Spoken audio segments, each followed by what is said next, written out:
From Learfield, the Ohio State Sports Network brings you Extended Buckeye Postgame, presented by Encova Insurance. Here's your hosts, Brandon Beam and Tim Hall. It's a tough day to be a Buckeye. Michigan upsets Ohio State 13-10. I am Brandon Beam. He is Timmy Hall.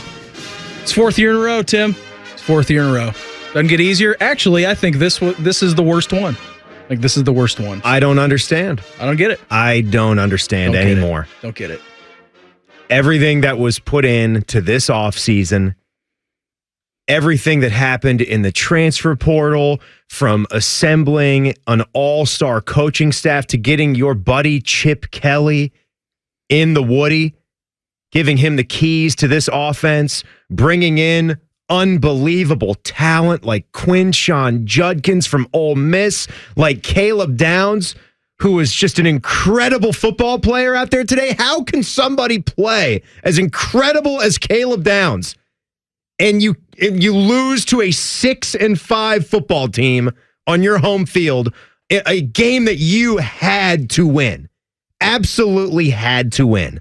I do not understand how they can take that step to finally beat this team. If you couldn't beat this team this year with everything that you had going for you, with everything that you had on the line today, I don't know how it can be done. I don't know. Yeah. I don't know what else needs to happen, Beam.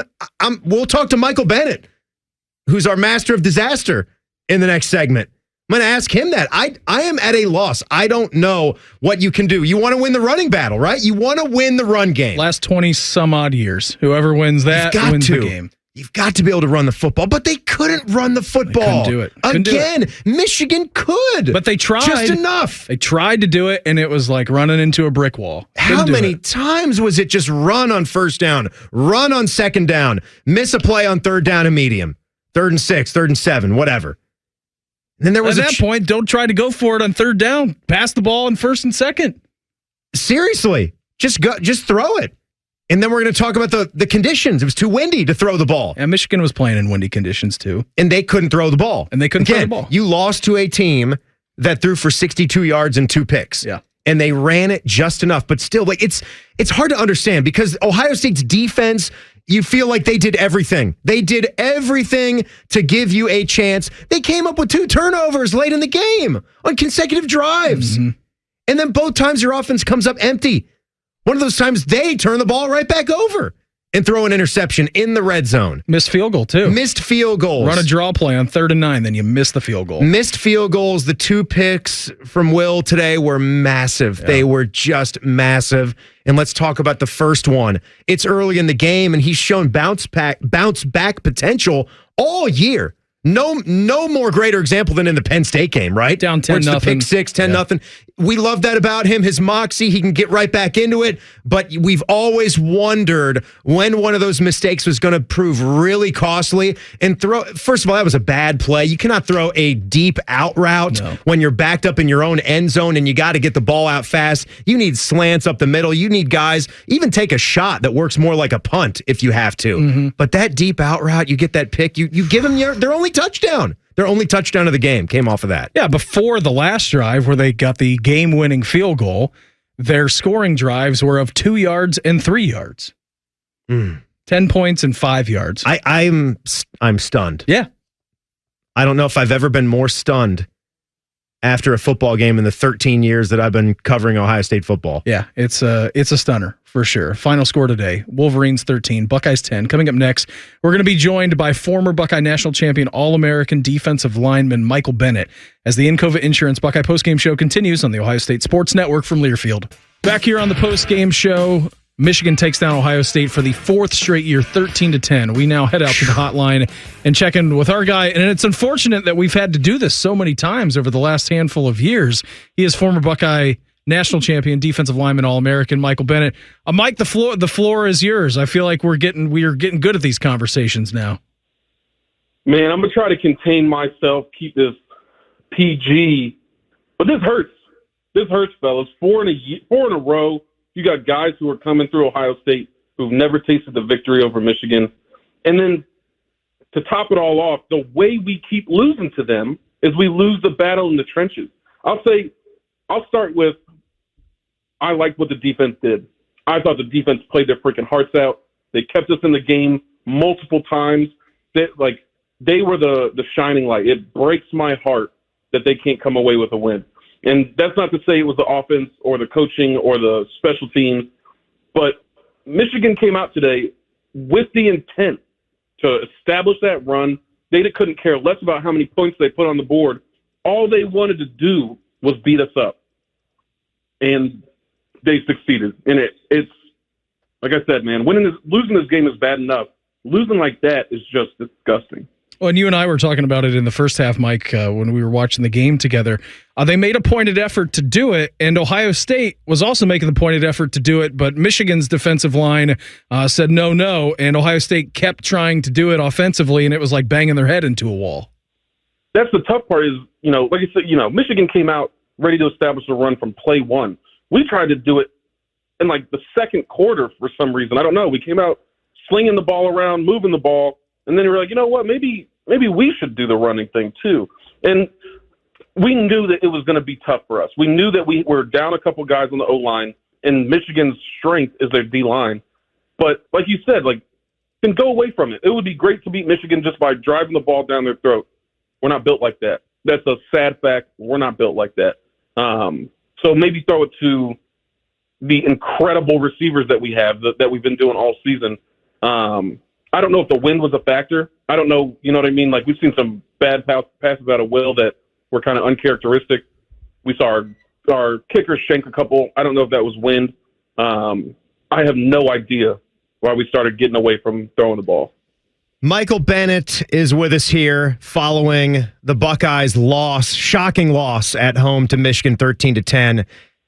I'm wondering if you can help me and all of us understand, because you played for the coach that never lost in this game.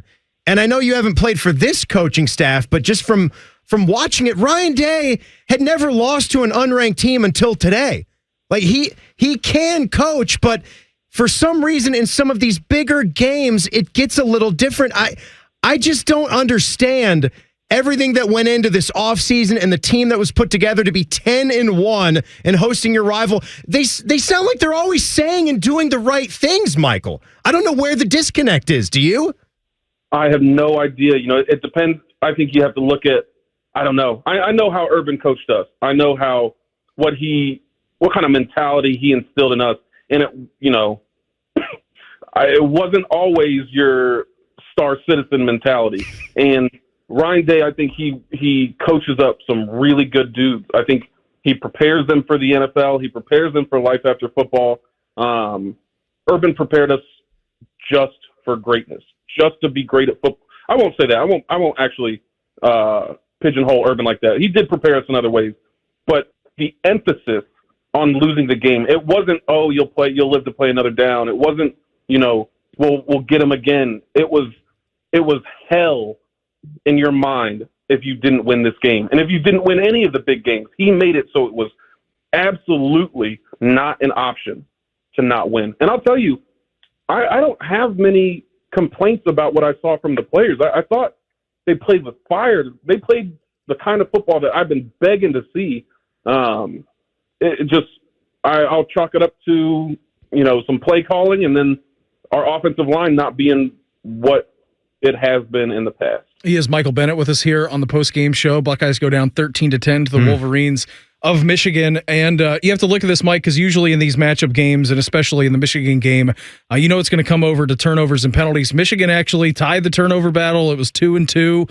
Penalties, Michigan outdrew Ohio State on penalties, but there was a late 15-yard flag. But for most of the part, it was a clean game, but you look at those Will Howard plays from earlier where Michigan punched in the ball on a touchdown, and then, of course, another one a little bit later in the game.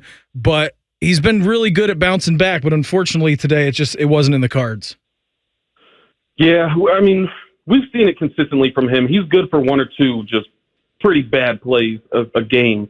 But he, like you said, he always shrugs it off and gets back at it. I don't personally think he played horribly. I think he threw some good passes when he had the opportunity to. I don't know if they took a single deep shot. I don't know if you guys saw one. I didn't see one. I thought, man, it's heartbreaking. I thought the O-line protected him half decent. Like, he had some time in the pocket, had to move a little bit. He was all right. For whatever reason, we could not put drives together. You know, whether that was we burnt 2 downs trying to run the ball and got 1 yard or minus 1 yard and then had to figure something out. But it's hard for me to point the finger at what the problem is. So I always just defer back to we didn't win the rushing battle. I think I saw a graphic on the screen that said for the last 22 matchups, the team that won the rushing battle won the game. And so you would think you build your team around that. And maybe we did, and the injuries really just hurt us. But, I mean, we could not run the ball. Could not do it. Where do you go from here after this? I mean, as a team, right? I mean, it's an expanded 12-team playoff. Right, you're going to get in. They're going to get in. You're going to get in. They will be playing more Got to rally. Got to rally, yeah. Got to rally, I mean, the seniors came back for something, right? So they better be playing with fire on their feet. Like, whatever the next game is, that person, whoever's in front of them from here on out, it has to be anger. It has to be the chip on your shoulder. It has to be brotherhood coming together to get something out of this season. Give Ohio something. You know what I mean? Like, I know that, you know, when you're a player, you want to win for yourself and for your teammates.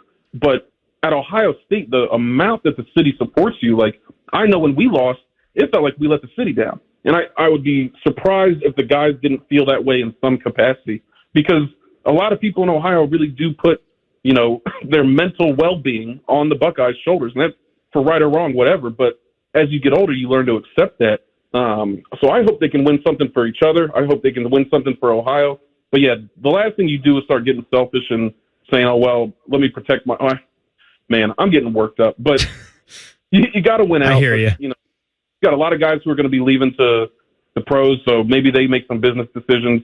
I don't know. Those are tough decisions for those guys. So, Michael, Jack Sawyer is one of the guys that I feel the worst for because of, you know, his Ohio roots, and he came back with one goal in mind, and he wanted to help win this one for Coach as well. He has that incredible pick that feels like it's a game-saving play. What are you doing when the skirmishes happen at the end of the game? If you put yourself in those shoes, he grabbed that flag and ripped the nylon right off the pole and went marching away.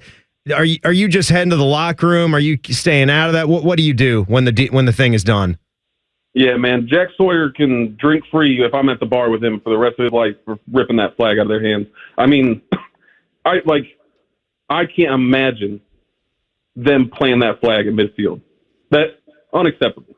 So they did the right thing. Like, if you're going to lose that game, that's bad enough. They're going to say a 50-yard line and jaw, you know, okay, composure, that kind of stuff. It's too much. That's too much. Understand that this is a rivalry, and there's a limit to the disrespect that people are going to accept. So I have no problem with Ohio State players being chippy at the end of the game. You know, get off the field, go in your locker room, go back to your stupid state, and bask in your win. But you start doing that extra stuff, and then you're going to plant a flag right in front of me, Tim, I'm going to jail. I'm going to jail. Don't go to jail, Michael. You're a lawyer. How are you going to defend yourself? You're a good, clean boy. Don't go to jail. 21-year-old Mike Bennett, who's not a lawyer, not an attorney, hasn't had his frontal lobe fully developed, is going to jail. You don't get to plant that flag at midfield. You don't get to. You don't get to. It's not going to happen. So quit asking. Gosh. Mike, we always appreciate the time. Thanks for hopping on with us. This is the least fun conversation that we have of the year. Hopefully, we're not checking again anytime soon, okay? Hopefully, guys. Thanks for having me on. Go Bucks. Former Buckeye defensive lineman, national champion All-American Michael Bennett with us here on the Postgame Show. Before we dive into what he just said, let's pause 10 seconds for station identification on the Ohio State Sports Network from Learfield. You hear the hurt in his voice, and I think that sums up pretty much what everyone in the state, around the state, is feeling this afternoon. And I know someone like Michael understands too that despite how all of us feel that did not wear that jersey, wear that uniform, but we're humongous football fans and we feel like we're a part of the state's culture, and being diehard football fans and watching these games every single weekend with our families, with our friends, it makes everybody a part of it, right? But you heard all the post-game interviews, just, you know, page after page after page. Will Howard, you know, he's even in defeat, just professionally says to Matt Andrews, look, I'm not going to be able to be very forthcoming. I just don't have a lot to say. Yeah, it's desolation. There's not. In Ryan Day's postgame press conference, too, it sounded somber. It sounded like he was at a loss for what happened out there. Mm-hmm. It's too fresh. It's just too fresh. What is talking about it again? Yeah, there's nothing you can say. What are we even doing?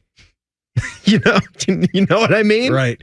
You lost. Yeah. You lost the game. You got to sit on it now. For like you another said, you year. can't. Bobby said it too at the end of the broadcast. Mm-hmm. Great job, Bobby. Fantastic. Nice Fantastic. Job. Everything that was going on where Jim was going to call the game. He wasn't going to call the game. Then he's back all of a sudden and Bobby was going to do it and he's hanging out in the booth.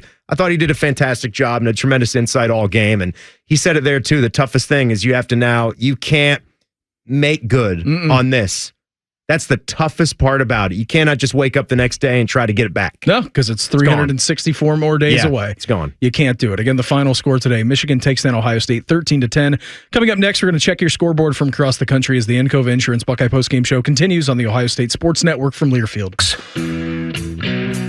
Brandon Beam and Tim Hall here on the Postgame Show. Michigan takes down Ohio State 13-10. It's the most mystifying of the four losses. Mystifying.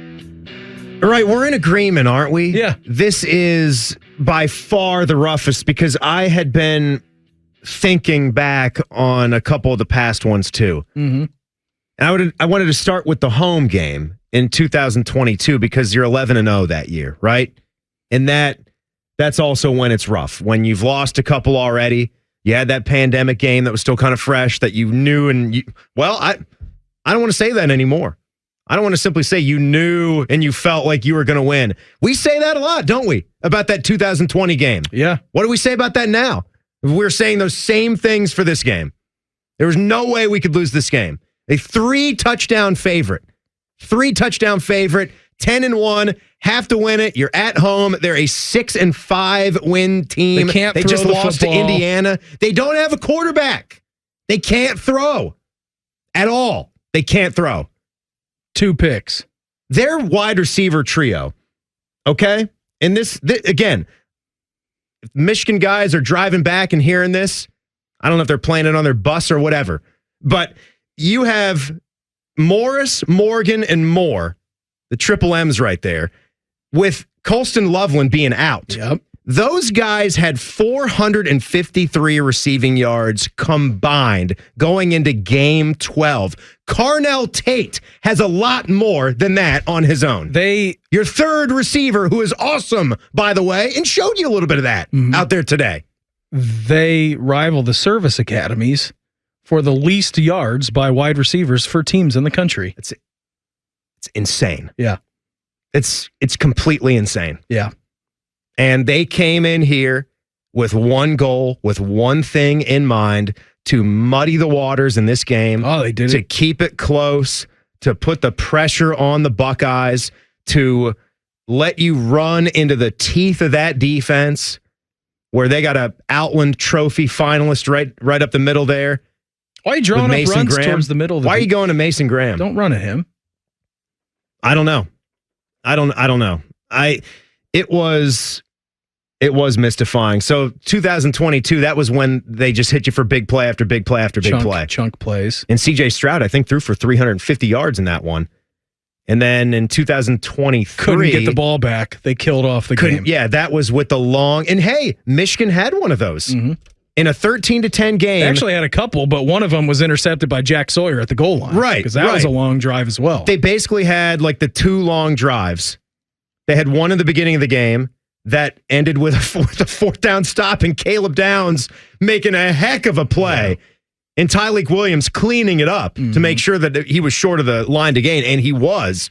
But it was the drive that went 11 plays, 57 yards, 5 minutes and 28 seconds. You had Mullings on 3rd and 6. They run it on 3rd and 6. You have got to execute. You absolutely have to execute as a defense, as good as you were. Had him dead to rights in the backfield. And 3rd and 6, and they're running it, and he bounces free. Yeah. You don't play. I heard so many former Buckeyes talk about, I even heard James Laurinaitis this week, who's on the staff, obviously, and we've talked to him a couple times, talk about leaky yards. Yeah. Leaky plays. That when you don't bring them all the way down to the ground and you don't get the whole mentality of Ohio State football is 11 hats to the football, 11 warriors, right? Everybody meeting at the ball to bring them down. That's why you love a play like that when Caleb Downs hits the guy in the hole and you don't have any yards to give. Mm-hmm. If that guy wiggles forward for a half a yard, that's first down. That's the difference between a first down and a stop. That's why you need Tyleik Williams. They're right there to keep pushing that ball carrier back. No forward momentum, no forward yardage. Didn't complete the play there. Yeah, didn't. And then they went down, and then they scored the field goal. And they got the field goal, and that was what they needed. Yeah, and then offense went for 4 downs and out. Buckeyes weren't the only team in action today. Hey, who cares? Who cares? And scoreboard over. Kill the music, Teddy. Kill it. Just kidding. No, fade it back up. Yeah, it was pretty good. I like the music. Nah, kill it. No, no, keep it. Keep it going, Ted. Keep it going. Keep it going, Ted. So Penn State has it right now. They're just destroying Maryland 31-7, heading towards halftime. Yep. Penn State wins and they're in. Correct, Beam? Yes. Is that with Indiana? Yeah, there's some weird tiebreaker about head-to-head opponents and better records, and with both losses from Indiana and Penn State being the regular tiebreaker, that discounts itself. But it goes to like because they both lost to Ohio State. Cumulative win percentage of conference opponents, I think, is what it goes to. And Penn State has the upper hand in that. Okay, they got the upper hand. We expect Penn State and Indiana to get the job done. But again, we expect to get the job done. It's sports. You do not know.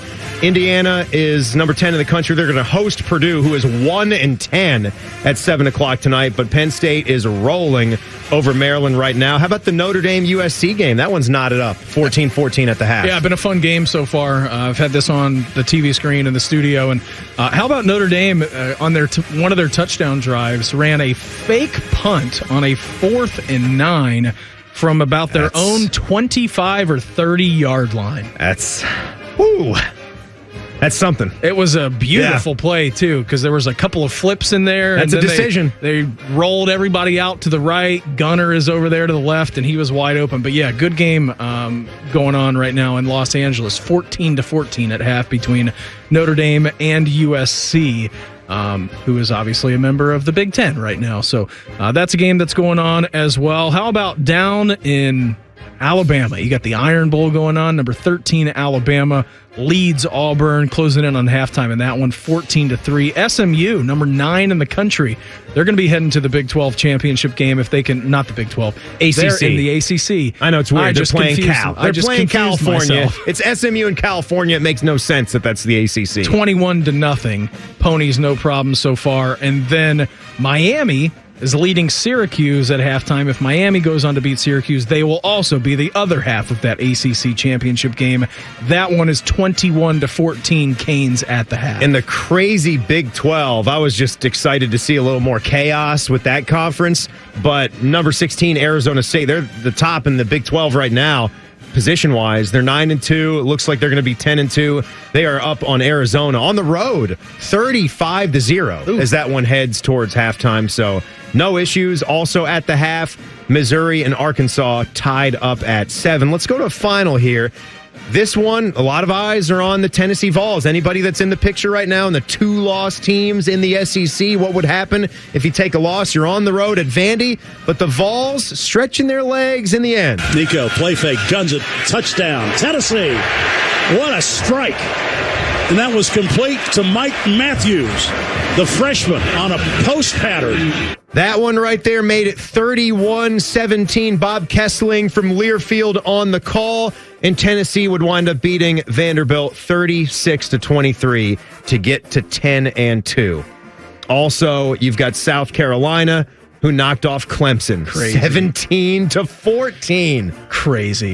Did you watch the Georgia game last night? The Georgia Tech 2-point shootout? Of course I watched it. That was madness. What are we doing, college football? It's like penalty kicks in a soccer shootout, except for 2-point conversions. Unlimited timeouts, too, and overtime. Why are we switching sides after 2 plays? Yeah. You go, I go. We're gonna walk 100 yards to the other side. Doesn't make any sense. Let's gas everybody. Kirby was calling all kinds of timeouts last night. They get it done against Georgia Tech in a crazy game, 44-42 in 8 overtimes. Boise, no problem with Oregon State, 34-18 in the Egg Bowl last night. 26-14. Ole Miss finishes their season at 9-3, taking down Mississippi State. And Colorado all over Oklahoma State last night, 52-0. And it looks like Travis Hunter, and he's going to be your Heisman Trophy winner. He was spectacular last night. 10 catches, 116 yards, and 3 touchdowns for him. We missed one from today. We had another Wrigley Field game in the Big Ten. Illinois was on the road at Northwestern, another game at the friendly confines. And this would be the one that put it over the top for the Fighting Illini. 1st and 10 of the Wildcat 31. They give it to Lawfrey. Big hole. Here he goes again. 20, 10, touchdown. Touchdown, Aiden Lawfrey. How do you like that? Well, I'll tell you, he liked that a lot. Our guy Brian Barnhart from Learfield on the call. That was 172 rushing yards and 3 touchdowns for Lawfrey there. So an outstanding game. The rest of the Big Ten there, Beam. You've got Rutgers leading Michigan State on the road 20-7. They're already at bowl eligibility. Yep. Some icing on the cake if they get it done. 7-5. Still looking at that as a nice movement for Rutgers. Looking to get to bowl eligibility if they win this game, because then they would finish their season 6-6. Then you've got Fresno State is leading UCLA 10-6 at the half right there. Still to come, you've got Oregon, number 1 team in the country, hosting Washington at 7:30 tonight. Minnesota already topped Wisconsin 24-7, and Iowa beat Nebraska 13-10. Jim Lachey was there to see it. Well, walk-off field goal last night, too. How about it? Walk-off field goal. So they got that going for them, which is a good thing. So those are your games. You watching that Texas game tonight? Texas A&M for the first time? Probably not. I'm just throwing on a movie, I think, tonight. I think I'm watching Christmas Vacation. I'm going to watch like Gladiator or something. It's the holidays, and we're all in misery. Again, the final score today from the Horseshoe.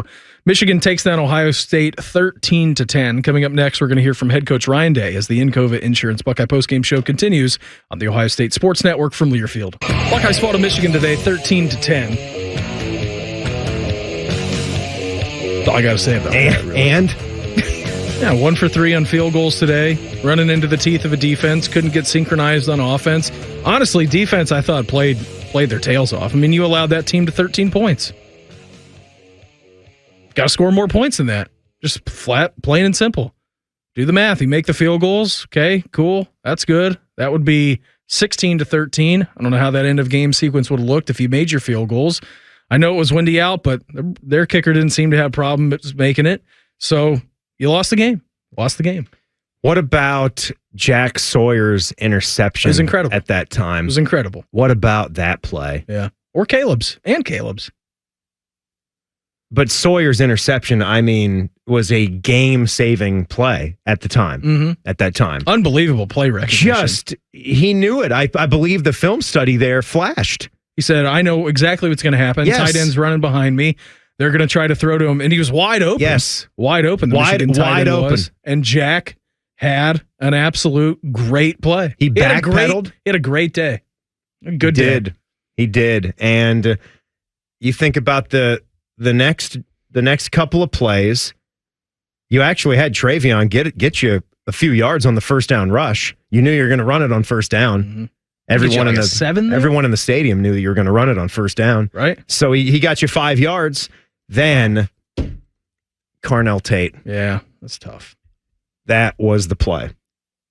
I mean, again, that wasn't the play. You guys know what I mean. There were a number of turning point qualifying plays in this football game. To me, were there not, Beam? And that certainly was one of them. After you get the monumental swing play, like a pick that shuts down a touchdown, shuts down a field goal, gives you a chance to maybe start to cook with enough time left that you don't feel like you're going to die. 7:48 left on the clock.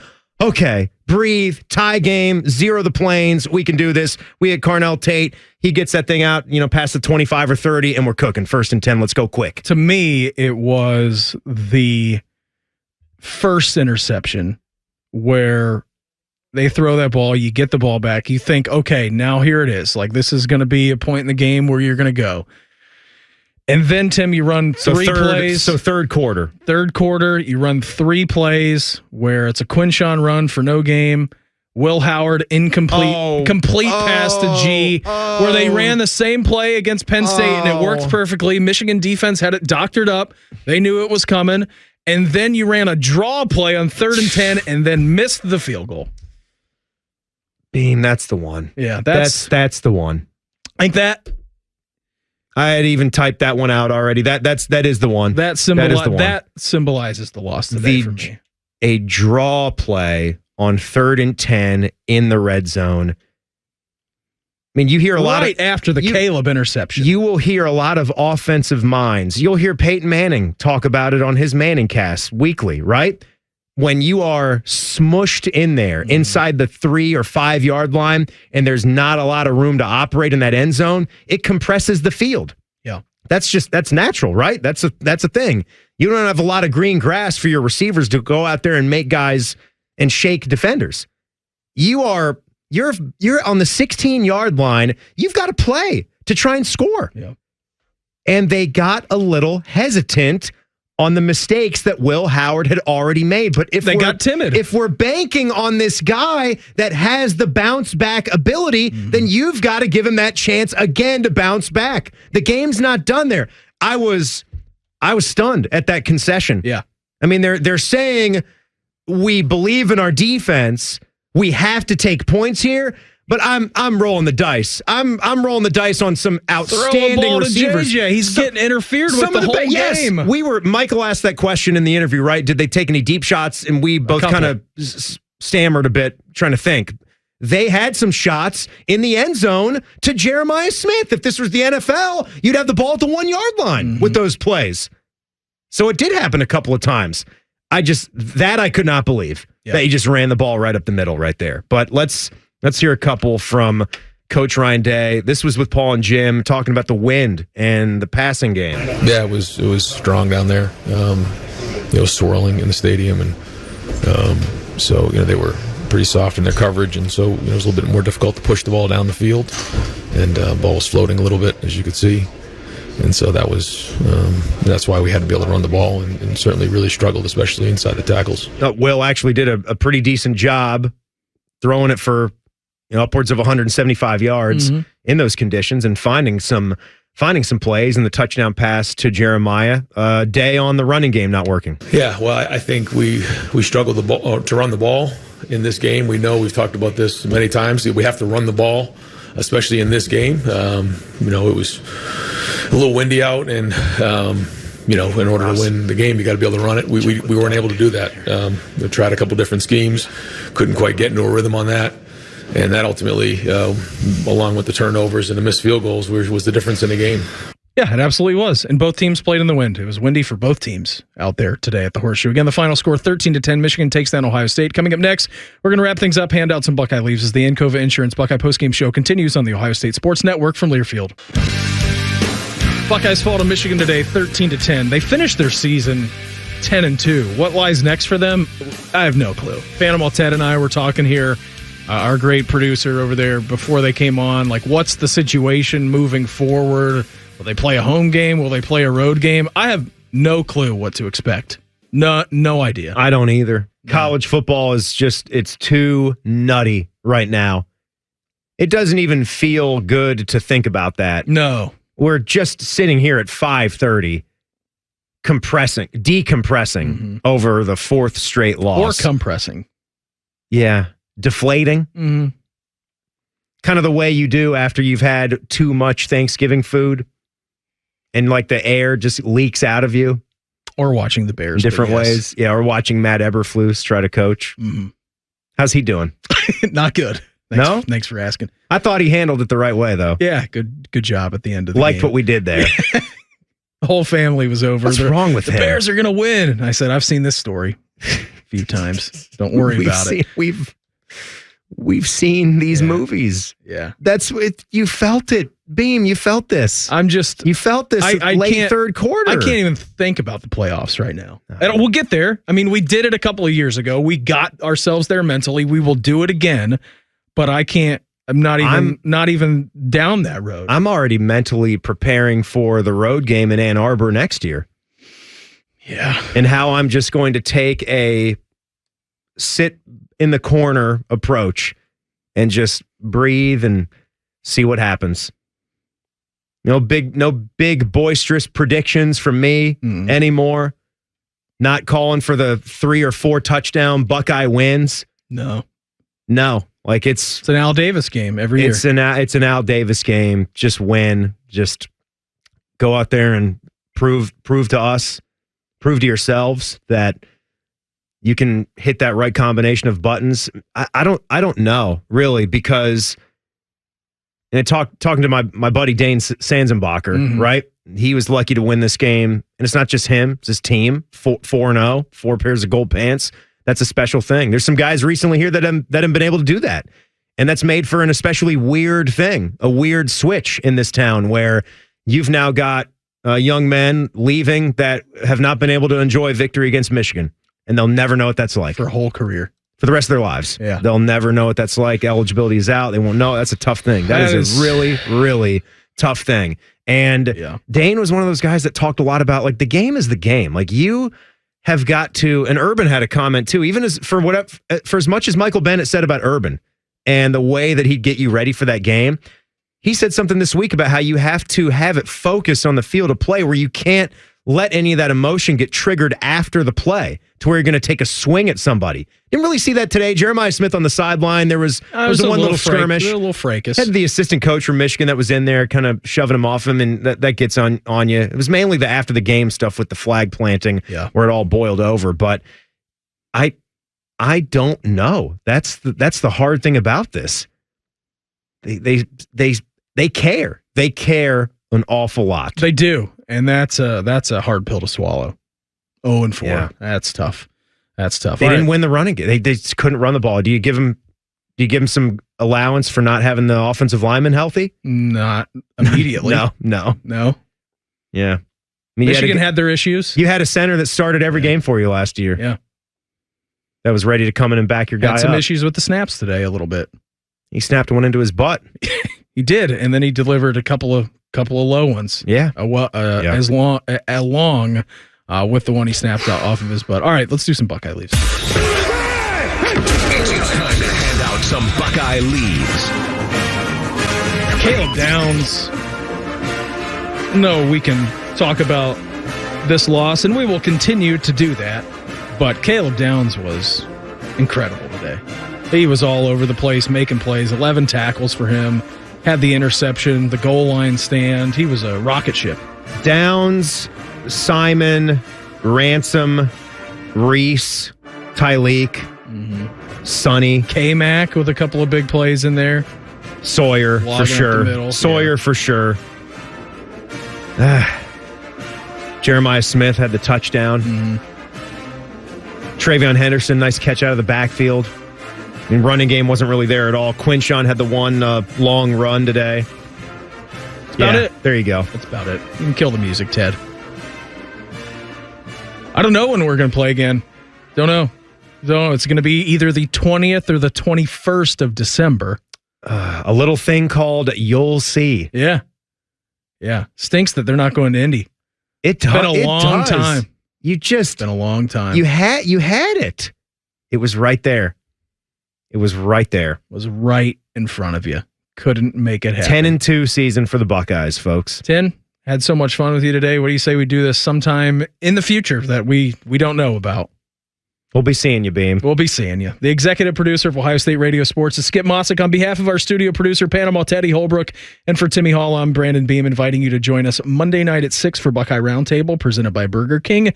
Selection Sunday is scheduled for December 8th. Stay tuned to the station for more information on Ohio State's next game and the date and time of our AEP Energy Buckeye pregame show. Ohio State football has been brought to you statewide by Bob Evans Farms and by Encova Insurance. Once again, the final score today, Michigan takes down Ohio State 13-10. Thanks for listening. This is the Ohio State Sports Network, presented by the Ohio State Wexner Medical Center, the team physicians for Ohio State athletics. This has been Buckeye Football from Learfield. You've had a long, hard day of consuming football. Football is all I got. And as we all know, the only way to prevent a hangover is to have another round. Don't it feel good when your crowd behind you? You know what I'm saying? Let's give them something to cheer for now. This is Bennett College Football Game Night. Early game scores and recaps, along with previews of the big night games.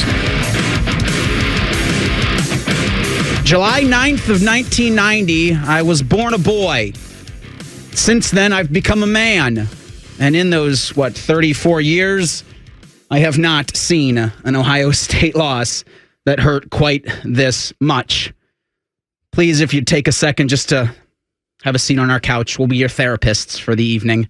Eric Reeser, Ryan Baker, Cole's here as well. I think I see Ted back there wiping the tears from Cole's eyes. We're here for you, Buckeye fan. As I'm sure you've heard and know by now, based off of if you watched it, if you heard it, if your family members were sending you all caps texts for 5 hours this afternoon. Ohio State falls to unranked Michigan 13-10.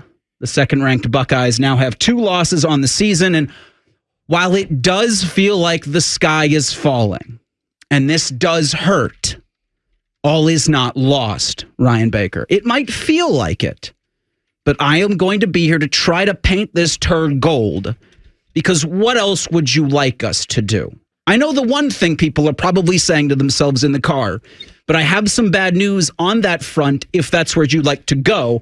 I'll get to that one, though, at 6 o'clock. Ryan Baker, you are a man of significantly more years than I. In your lifetime, have you witnessed an Ohio State-Michigan game that has been this defeating and deflating as an Ohio State fan? Yes, because I lived through the 90s. And yeah, I remember I existed. I remember specifically 93 and 95 were really bad because those ended your seasons. And you are going to be, I have a feeling, more glass half full than I am going to be. And the fact of the matter is, somehow through all of this debacle, Ohio State can still win a national championship. Yes, a debacle is what they'll be calling this for a long time. A man who's covered significantly more Ohio State-Michigan games than we have is John U. Bacon. He's, as far as Michigan football experts go, he is. And as far as New York Times best-selling authors go, he is one of them. And he says that 2024 Ohio State might top them all in terms of top Michigan upsets over Ohio State since Bo Woody. And he did them chronologically, where you have 69, number 12 Michigan, upsets top-ranked and defending national champion Ohio State. In 93, you have unranked Michigan upsetting top 5 Ohio State. 95, you have the 18th-ranked Wolverines beating then number 2 Ohio State. 96, Michigan had a 21 next to its name. Ohio State was also ranked second that year. This one, unranked, 6-5. Hey, congratulations, bowl eligibility is what we achieved. Coming into the horseshoe, 21.5-point underdogs. Some you could bet at 19.5. I know that's what we did on Bishop and Friends, our lifestyle, leisure, and sports program. But still, a 3-touchdown dog. Michigan comes in here with that dog in them and pulls the upset. The stunner in college football. There is so many ways and areas we could go. And we will. Take this. But this is what I'll say, Eric. On the Buckeye show this week, Timmy had John Cooper on. And John Cooper said a lot of things that day trying to, I think, justify his record maybe a little bit against that team up north. But he said the team with the better players usually wins the game. I don't think anybody this year, especially today, with 2 of their best players out of this game, I don't think anybody would say that Michigan, anybody in the country would say that Michigan has better players on a whole than Ohio State. Well, certainly not offensively with Davis Warren, your quarterback. Kalel Mullings acquitted himself nicely today, 32 carries, 116 yards. But let me just read off of some of these receivers for Michigan, because you didn't have Colston Loveland, their all-world tight end. No, you had Marlon Klein, Donovan Edwards caught 2 balls, Peyton O'Leary had a catch. Which was a great catch. It was a great catch, but Tyler Morris had a catch. Who are these people? Like, we know Donovan Edwards from his rushing success against the Buckeyes and appearing on the NCAA, or I guess the college football video game. It's been very difficult for me to lose the NCAA moniker from that damn video game, even though I would like to lose the NCAA from this planet. But I grew up on the thing, so it's going to be difficult. But to my point, you had a team of Michigan players offensively that should not have been able to do what they did against a silver bullet defense that was tops in the country in so many different areas. And Baker, I go to that last 6 minutes where if you're Ohio State, and they had played a tremendous game up until that point, and you're going to have people saying, well, Ohio State defensively, Jack Sawyer, Caleb Downs played their asses off all but until the last 6 minutes of that game. And while they weren't responsible for every blade of grass on that field, defensively as a unit, you've got to get Michigan off the field. You have got to make those stops. And I agree with you on that. And Khalil Mullins made a great individual effort. I don't think we should be talking about the defense, personally. We'll get to the offense here in a sec. The defense held this Michigan team to 13 points on the day, and they were continually put in terrible spots by their offense. Wolverines got the ball with 6 minutes and 13 seconds left in the fourth. They ran it 10 times for 56 yards. Now, Mullings had that 27-yard chunk play. But on a 3rd and 2, you have too many men on the field, and you get called for an illegal substitution. And right there, you knew, okay. Can we talk a little bit about that real quick? Which one? The illegal substitution. Yes. So Ryan Day, and we'll get into some of the sound from Ryan Day later in the show. For everybody asking, about the offense, that's something we will get into. But what is still up my crawl is for the second year in a row, you had a 7-8 minute drive by Michigan where you could not get off the field. And you weren't going to get anything from your offense, but for the defense, that's the job. Ryan Day postgame said, man, that was awful quick. They ran people off the field. We didn't have a lot of time. Wasn't that coming off of a timeout? Yep. How can you talk about not having time when you're coming off of a timeout? And number 2, isn't this why you gave up play calling and brought Chip Kelly in to help you with some of these things so you could be more of an administrator on the field and take care of these end-of-game situations and be on top of things that maybe you weren't before because you had to call plays? Correct. We'll get to why Ohio State... I don't know if we can properly address why they couldn't figure it out on offense. But we'll try to get to it next. It's College Game Night on the Fan. A Where Do You Go Here edition of the College Game Night. So it does feel to me that people are a little upset with Ohio State's offense. Just a fuzz. Coming into this game, you were thought of as a football Ferrari. And while you did outgain Michigan 252 to 234, you only put up 10 points. And 0 of those came in the second half. And you had a quarterback that may or may not have been concussed, and you couldn't get away from running the football when early on it was evident that you could not run the football into the teeth of that Michigan defense. I think the longest play for Ohio State throwing the ball was a 27-yard screen pass to Travion Henderson, in which he caught it shallow, and he did most of the work there. Reese, I've got my notes from the game, and these are in order from the game. And this was Ohio State's very first drive. Michigan told you on that very first drive they could not guard these Ohio State receivers by how far off they were playing, such a cushion they had, and you just picked them apart, going right down the field with the intermediate passing game, the crossing routes, all of that. You picked them apart and took it right down into the red zone, and then you tried to run the ball in the red zone, and you could not. The first drive told us all we needed to know about this game was they could not guard you on the outside offensively, and you were not going to be able to run the ball consistently up the middle on them. And yet again, that's continued to try to do it. And this is hard for me because I'm a guy who feels like this team has given up on the run too many times. When the running game was going, I'd like to see them run the ball more. I would have liked to seen them be a little more physical and establish that. But also, this team isn't built for that. This team, the last few years, recruiting-wise, has been built on wide receivers and quarterbacks and defensive pass rushers, guys to get to the quarterback, and cornerbacks. We have been perimeterally built by our recruiting alone. And today, when it showed that you couldn't do those things, you kept trying to show you were tough and establish that. When Joel Klatt the whole game was saying, hey, get the ball in the hands of your playmakers, they can't guard you. Yeah, you're a football Ferrari. And any idea that you want to try to be tough, it didn't need to happen. And for the third time this season, or maybe even more, you're dealing with a reshuffled offensive line that wasn't going to be able to establish what it wanted to against this Michigan front, and they couldn't. And so I agree with you to try and it was what's the definition of insanity was keep trying the same thing and to think that it wasn't going to work. For Quinshon Judkins, 12 carries, 46 yards. Trayvon Henderson, 10 carries, 21 yards. In a game where everybody and their grandma says you have to win the rushing battle, that's not going to get it done. It's not. And they kept trying to do it. And I think it was obvious to anybody who watched that game that you could have picked them apart. And I don't know if you could have. Some people were talking about taking shots deep. They only did that once or twice, and they got pass interferences on both of those, I believe.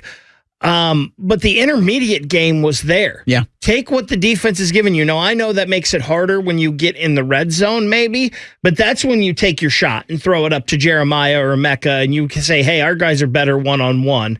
Let's give them the ball. But, yeah, it was just very maddening. When Ohio State had their success, and there's even a quote from Ryan Day, I think, in the press conference about playing in the second half and then opening up, and he talks about the end of the half, their most successful drive. It was a 2-minute drive, and it was almost all pass. Right. So why not go with what's working? Here's Coach Day on that. I mean, we tried to change up the huddle. I mean, the tempo a little bit on some things, and some of it worked and some of it didn't. That drive, it worked, and it was in a 2-minute drive, and I thought it was well executed. But that was just 100% throw on that. That drive there. I think maybe there was a run or two, but you got to stay on. You got to get first downs when you're doing that. If you don't get first downs, then it's hard to continue to play with tempo. So there were times where we tried to move it a little bit faster. You can see we didn't huddle as much today. We tried to get more plays. We thought that gave us an opportunity, but ultimately it wasn't enough. When you hear that, what do you think?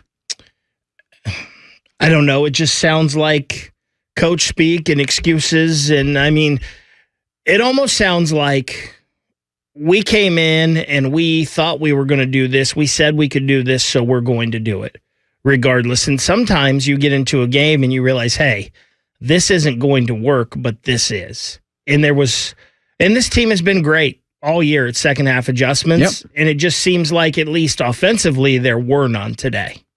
You might think the sky is falling, but it's not over just yet. We'll explain next. It's College Game Night on the Fan. The difficulty with Ohio State dropping its fourth straight to Michigan. Well, there are several difficulties, but I would say the biggest is if you're interested in replacing the head coach. If that's the camp that you are in, that we're Ryan Day now after his fourth straight defeat, there should be somebody else running this Ohio State program. If he goes out and wins the national championship, which I know is not a conversation a ton of you are interested in having right now, but I think it is important because Ohio State's still going to make the college football playoff. I think it's a matter of seeding now, likely one of the at-large teams. But he doesn't go anywhere if Ohio State's able to do that.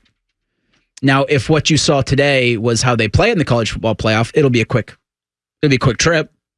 Wherever they go, they're going to start on the road. After this, their second loss. After one of the teams to lose to an unranked team that has college football playoff aspirations. But it's also for Ross Bjork, when you go into buildings, you go into rooms and you ask for money to be donated to this program, they go, well, he can't beat Michigan. Because as a child of the 90s, I understand that a child in the 90s that grew up in Ohio, that grew up in Columbus, that's all that matters. But it is different than it was then. and the game was changed after that with Tressel and Urban Meyer. And you got to think, with these 4 losses in a row, you're still 15-5 against that team in the last 20. That's how good it was there for a while. And it seems like this rivalry does that a little bit with the ebbs and flows. And listen, I have been as big of a critic of Ryan Day as anyone. And you've got to tell me, if you're going to get rid of him, who you're bringing in next. And I've also been in Ryan Day's side, where I've said that I don't think a first-time head coach should get his on-the-job training at Ohio State. This isn't the place for an apprenticeship. Not that it's an apprenticeship, but he has never been a head coach before, and we have seen the growing pains of Ryan Day as a head coach, the learning that an Urban Meyer got to take at Bowling Green, and then Utah, and other coaches like a Nick Saban got to take along the way. We have had to see that on the field with Ryan Day, but we still have to remember that this guy has a 66-10 record. He had never lost to a team that wasn't ranked before today. Now, we can argue about the top 5s, and you can even argue about the top 5 wins this year if you want, and say that Penn State and Indiana really weren't top 5 teams and all of that. And we can argue about the bowl game record and this and that. But the fact of the matter is, usually when he's supposed to win, he wins. It's the 50-50 talent is kind of equal games where he has had the trouble. And obviously this game against that team up north. For the Buckeyes, no Big Ten championship this year. You were, if you had any interest, and I do think there are Ohio State fans out there, if you were saying, I don't want to see this team in the Big Ten championship, I do think it is just the feeling you have coming off of what was a horrible day at the Horseshoe. But if you were to say, if you were to be honest and have this team get another shot at Oregon, you'd take it. Now, a lot would have had to happen. Penn State would have had to lose to Maryland, and Nittany Lions lead 31-7. That game is about a minute and change left. And I will tell you, kind of going along those points, I'm one of those people that I do not like the expanded playoffs, and I do not think Ohio State deserves a shot right now in this moment, in the pain of this loss. I don't like it that they can go play for a national championship after this. But the fact of the matter is that they can. And if they go on and they win a national championship, this pain all gets erased. This goes away. Yes. This does. Because I'm looking at, I mocked a bracket of what I think the committee is going to do this coming Thursday, as you've got, or this coming Tuesday, as you've got the reveal on Tuesday, and then you've got Selection Sunday coming a week from tomorrow. And there are other teams that have similar crushing defeats to teams they have no business losing to. I look at our producer Cole with a Notre Dame shirt on. Sorry, buddy. They're a much better team. Okay. From that, they lost to Northern Illinois, who is not in the MAC championship next weekend. Do you know who's in the MAC championship next weekend? Your OU Bobcats. Wasn't all bad for Eric this football weekend, as you've got a rematch of the Battle of the Bricks next Saturday in Detroit. But I know no Ohio State fan wants to hear about OU in the MAC title game. This for Ohio State is a couple weeks off until the 20th or the 21st, when you will see Ohio State play in a first-round playoff game.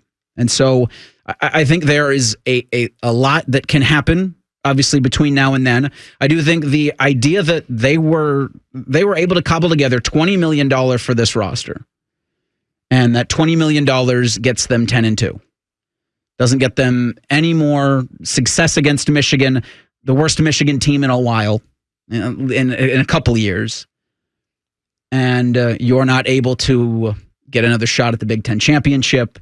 You're not able to put yourself in one of the top 4 seeds in the college football playoff. And those same people that are offering that kind of money, or that put that kind of money to the program, looking at their return on investment and going, well, that's not what I wanted. People keep bringing up the $20 million, though.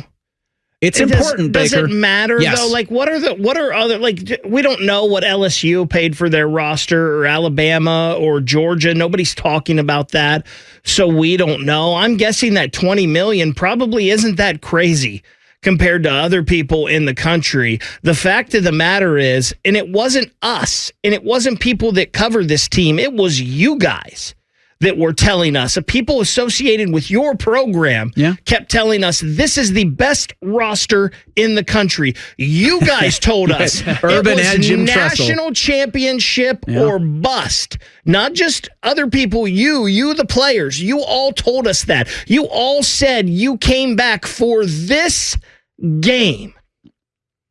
And then for us to be having this show right now, that's what makes it so disappointing to me. Like, take the $20 million out of it to me. It's you guys told us this. But here's where the cost comes into effect. Because for the people who want Ryan Day fired, you have to pay a buyout. And the people who are boosting this organization, the people who are going to be paying the buyout, that's coming out of their pockets. So that means less money toward the roster, which means whatever the dollar amount is now, it's going to be a less talented roster in the future. So it all goes hand in hand. Maybe so, but don't you think that people that support this program are going to step up to the plate regardless of what it is? Because I think they will. They did it. I think they're pretty mad at him right now. Let me just throw this number out to you. If he were to be fired before December 1st, he'd be owed $37.28 million. What is it after December 1st? I don't have that right now, but it's funny. I think one of the top Google searches likely in the state of Ohio is Ryan Day buyout.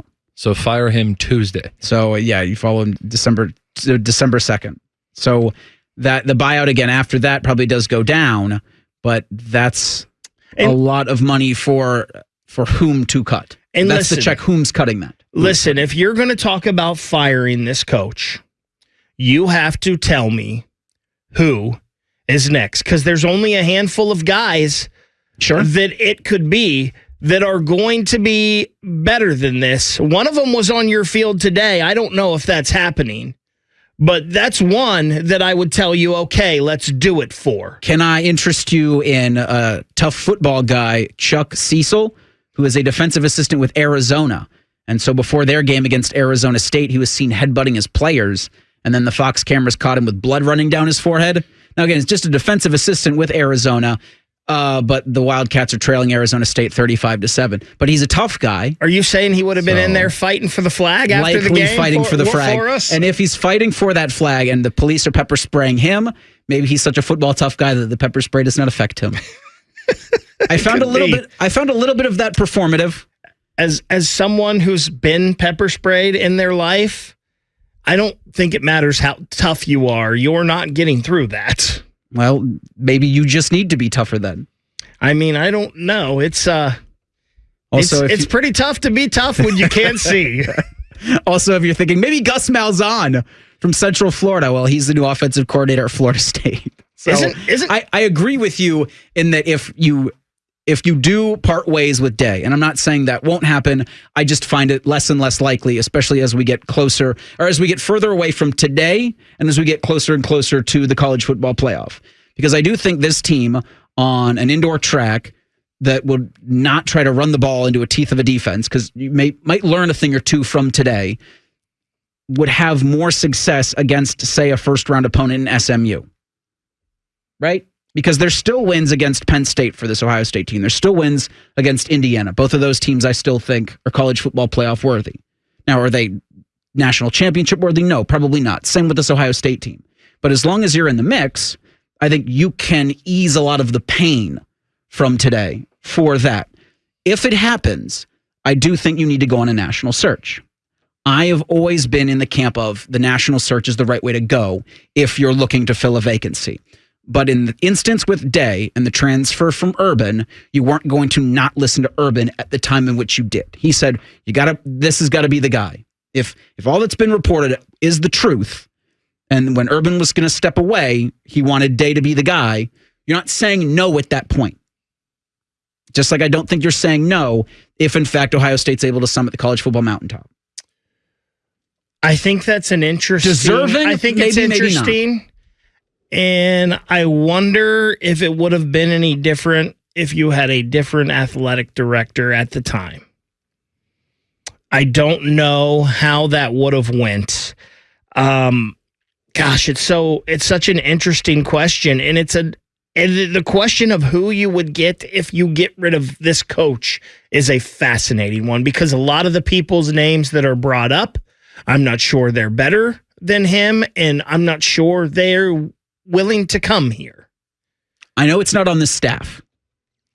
I don't believe you so. inferring Mike Vrabel when you say not willing to come here, considering he's going to have NFL offers? Yeah, that's one name that I'm thinking I of. see a lot of Vrabel. I think he would have zero interest in name, image, and likeness and recruiting high school players, especially with NFL teams that will be if they haven't already called him.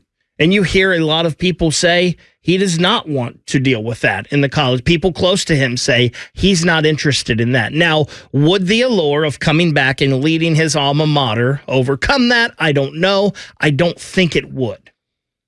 I also see a lot of Marcus Freeman in the chat. I don't know, but right now I don't see it, especially if Notre Dame's able to make the college football playoff, because you'd have to match that money. I'm not convinced that you guys would want him because I have my own questions about him in big games. Right now, the Irish lead. Ohio State last year. But you're going through the same thing with Marcus Freeman that Ohio State is going through with Ryan Day, and it's that first-time head coach growing pains. Yeah, and it's going well this year, but obviously the Northern Illinois game was weird, but everybody's kind of chalking that up as a fluke, and I guess we can have the conversation in another segment about whether this game was just a fluky Saturday or whether we actually have questionable implications for what this is going to look like for Ohio State once they make the playoffs. But I kind of got to see Marcus Freeman in the playoffs this year. He can't drop a game against an SMU or a team that Notre Dame is definitively better than. And if they do play a team that's probably similarly talented, like a Tennessee or a Penn State, I want to see us win that one. But I got to see it first before I'm saying that Ohio State would even want them. And then if they do, I don't want him to go to Ohio State. It is going better for Notre Dame than it's going for Miami. We'll discuss next. It's College Game Night on the Fan. So after it went final at the Horseshoe, Ohio State losing their fourth straight, a 13-10 loss to Michigan.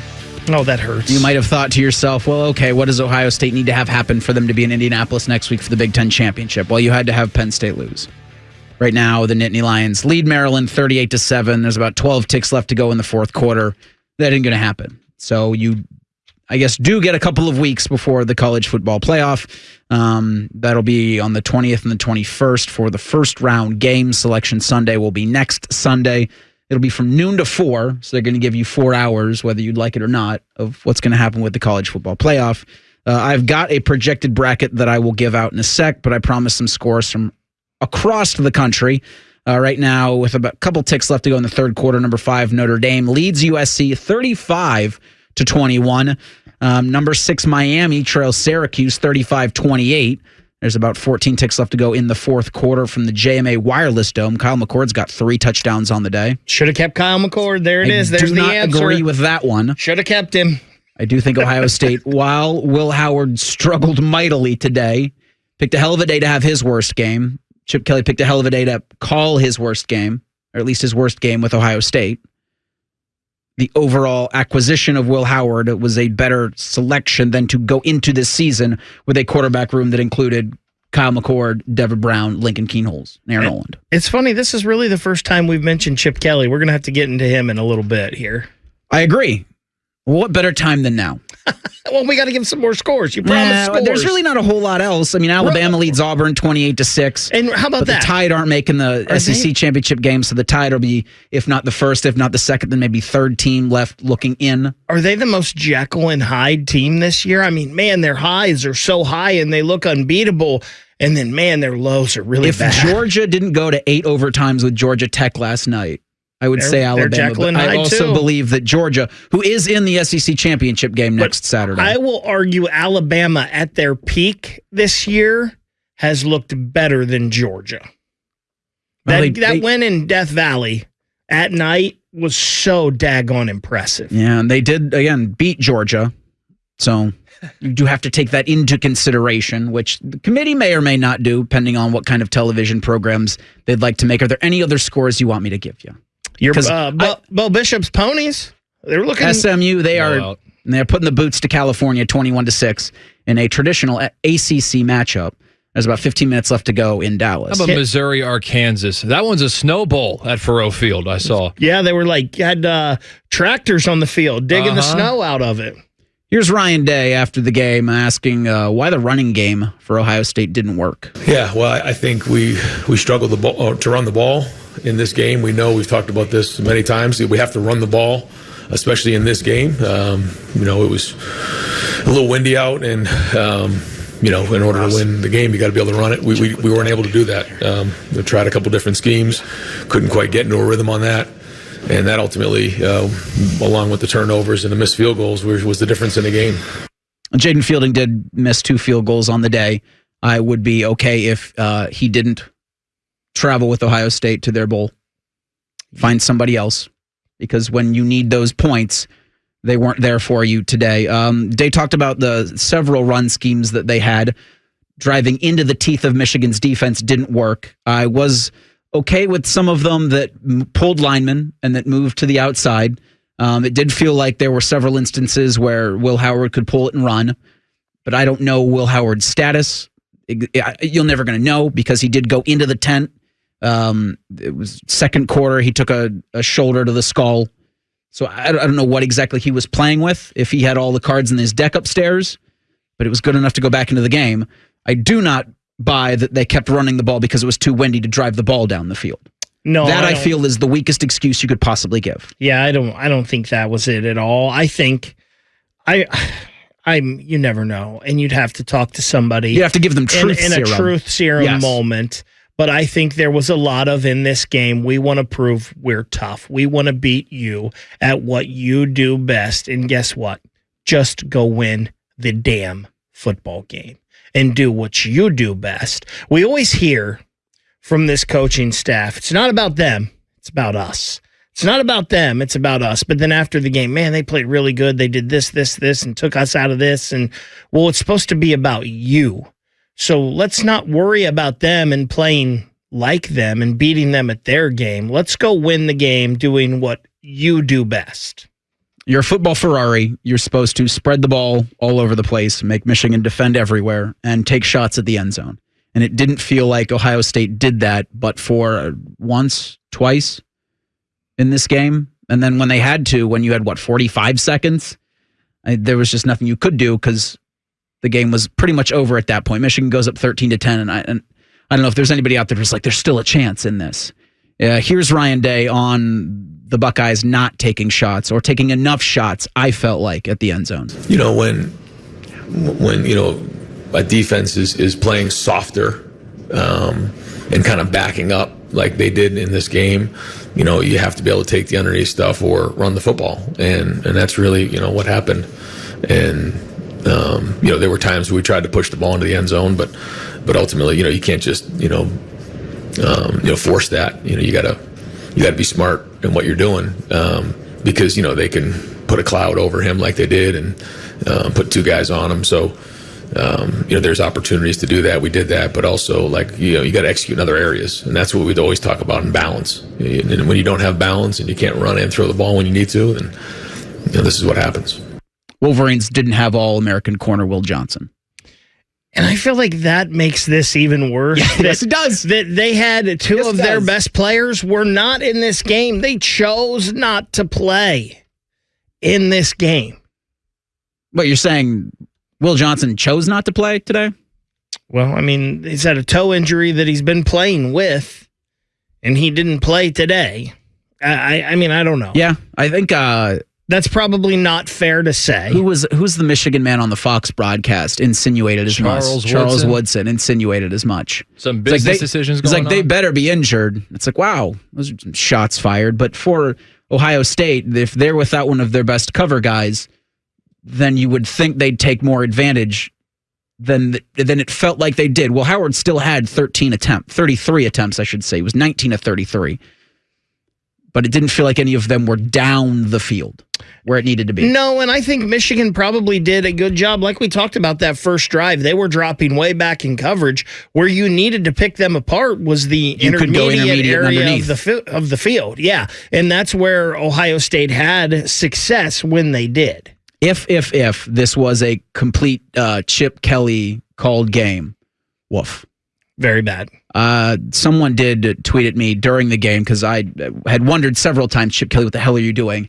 If maybe Ryan Day, while he was on the headset, overturned a Chip Kelly call and said, no, we're going to do it like this. If that's the case, then you've got many more issues than you even had after a 13-10 loss to Michigan. I mocked a college football playoff. We'll see how correct or incorrect I am next. It's College Game Night on the Fan. We test marketed naming the show A Guy and Baker, I'm still in disbelief that today happened. So I am not in disbelief just because I've done this before growing up, but this feels surreal right now. Like this, I remember on December 30th, it was a Saturday morning. Tito and I were in here, and we were the first show live on air after the Cotton Bowl. And I remember it was just a surreal feeling how that Cotton Bowl played out.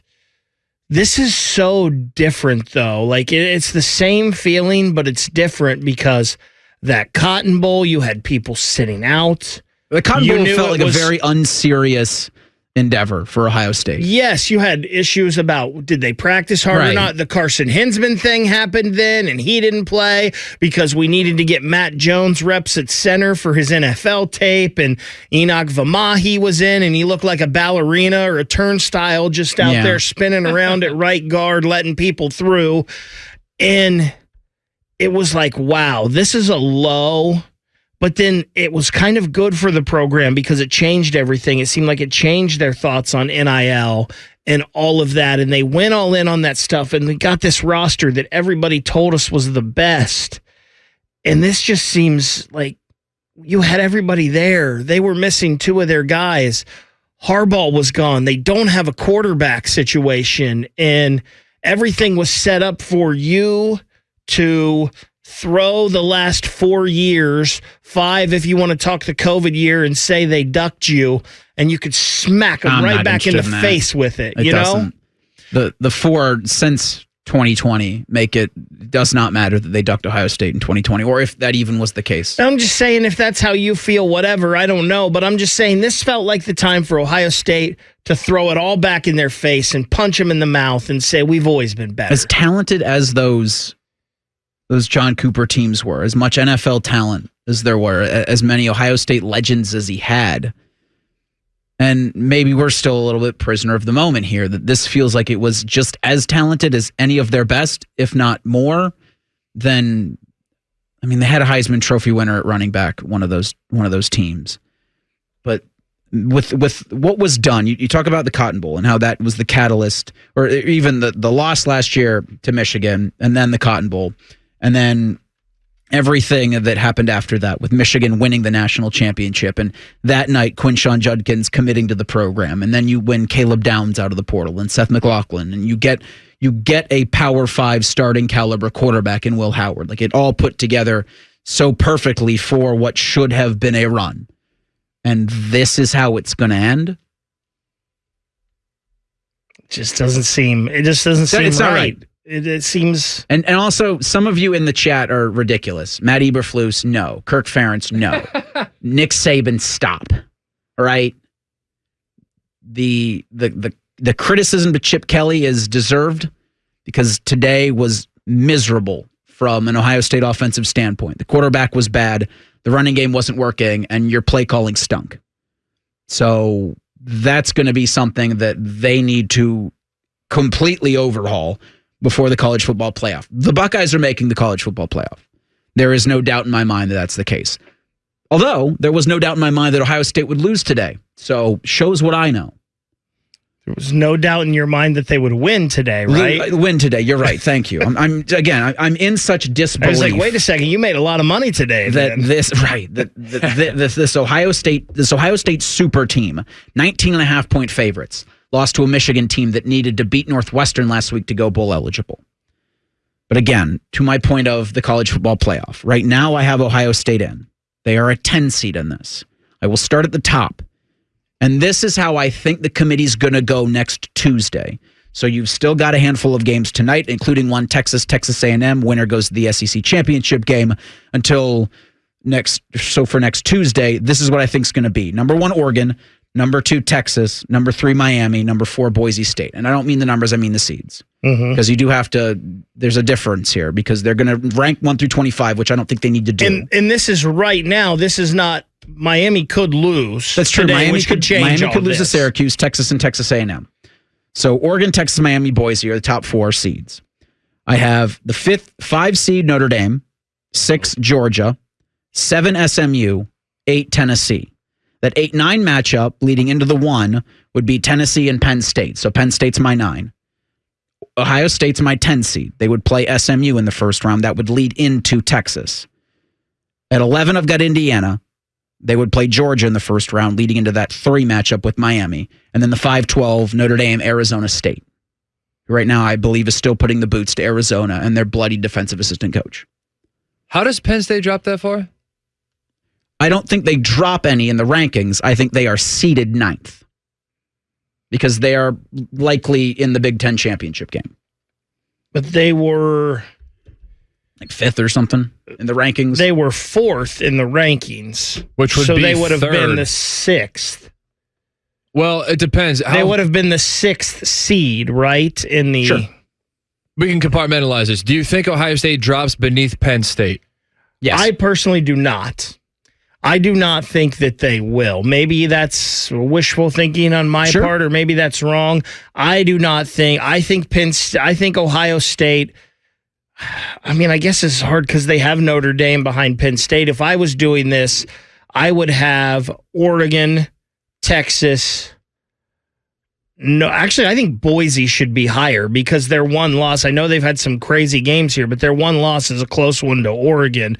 But I think I would have Notre Dame up in that 3rd spot with Ohio State and Penn State right behind. Well, I'm just giving those 4 spots to highest ranked conference For sure, champions. absolutely. You're doing I'm just talking about where I would have the teams in the rankings, and then that seeding would break down. But yeah, so the order of Notre Dame, Ohio State, Penn State, you have that as such. And then, Reese, you said that you think they drop beneath Penn State. Yes. And you think they're behind Georgia as well. I do, as of right now.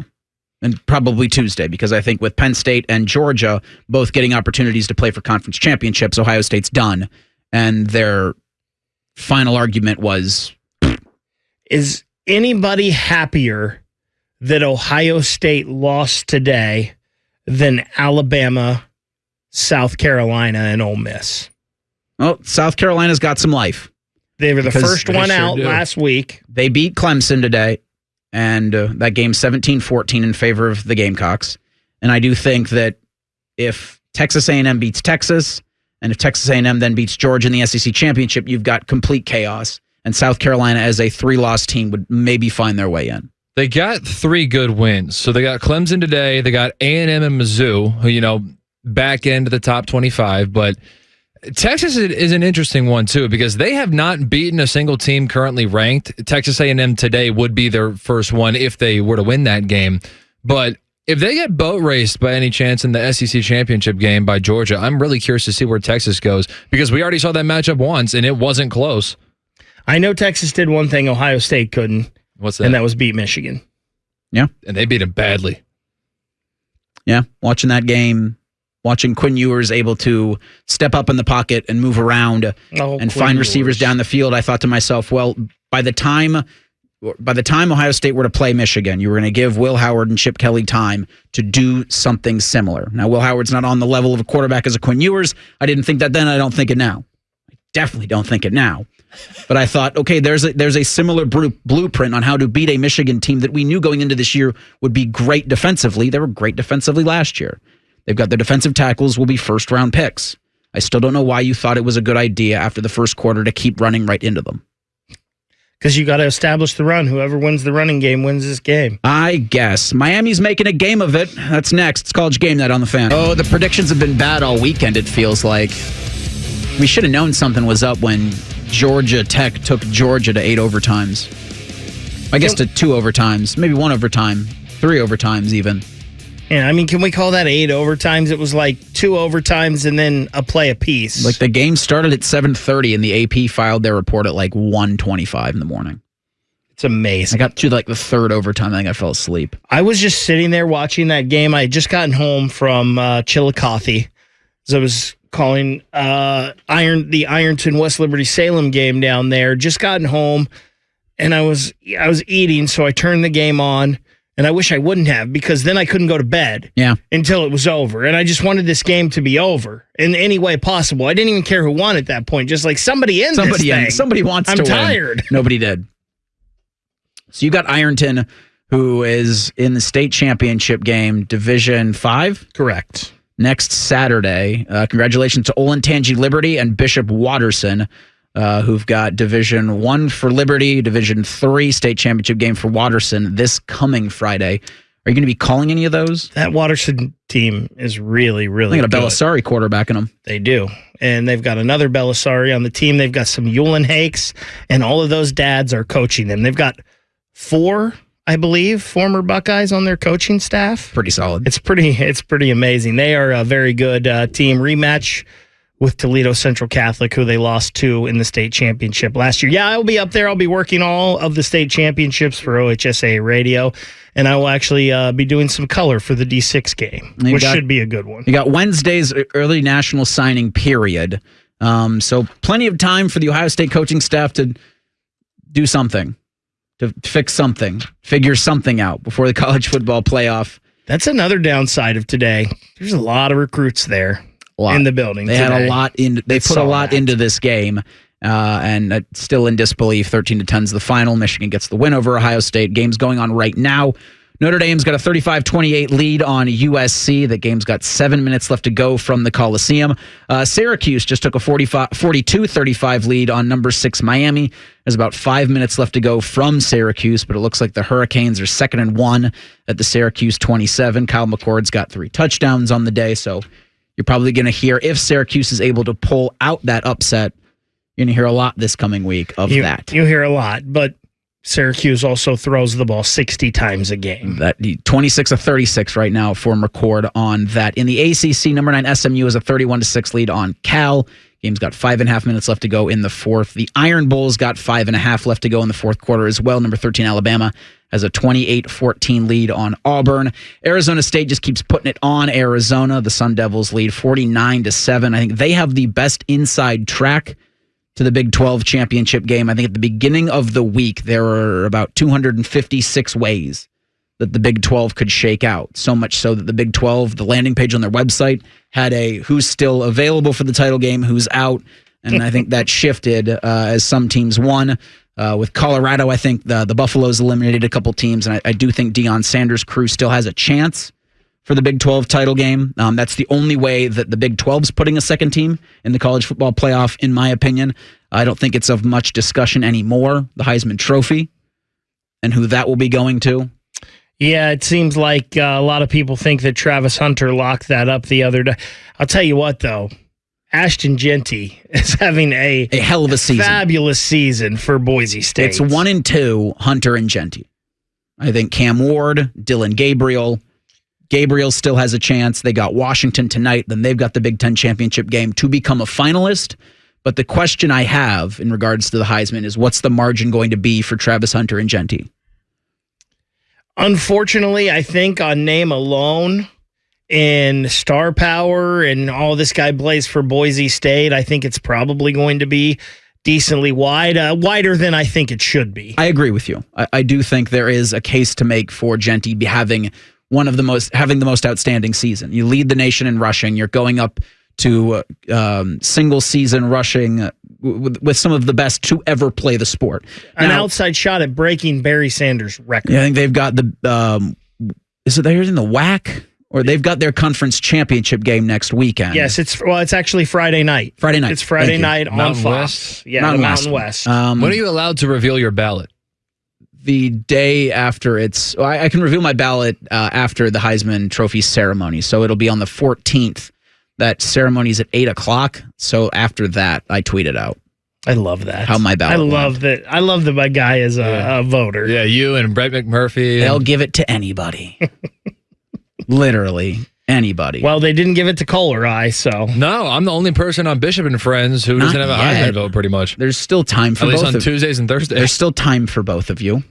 But Hunter, the first FBS player with 3 touchdowns and an interception in a game since 1996. And by the way, Genty, 226 yards the other night. Now, he did have 37 carries, but that's still 6.1 yards a pop. That's great. Yeah. I think it's Boise State, so that's an 8 o'clock kick. It's Colorado State Colorado State or UNLV. So I think it's very much still TBD. So it's an or. I thought it was Colorado State. I'm looking at but an it's or. an or. Okay. Okay. I'm not diving too much into the on the Mountain Boise West. State schedule. It says to be determined still. So nothing official. Genty, 2,288 yards on the season, 28 touchdowns. Most years that's a runaway, right? Most years, yes. This year, when you've got Travis Hunter playing 100-plus snaps a game for a program that gets as much national exposure as Colorado does. Like, I'm not naive to think that doesn't do it, or that doesn't help him in that instance. But he's also showing out every single week on both sides of the ball. Like, the impact player graphic that they put up there is him. Impact player on defense for the Buffaloes, Travis Hunter. Impact player on the offense for the Buffaloes is Travis Hunter.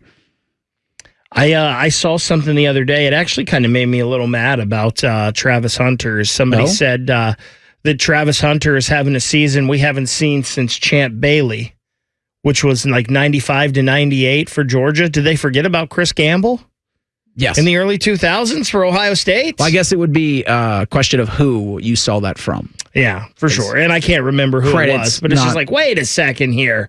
Did you forget those 5 snaps of Wildcat quarterback Jabril Peppers played? Let's not do that to Chris Gamble. Hey, we've got, this is game night on the Fan, and we should be doing mostly college football, but the Jackets made a move today that we'll get into next. It's game night on the Fan.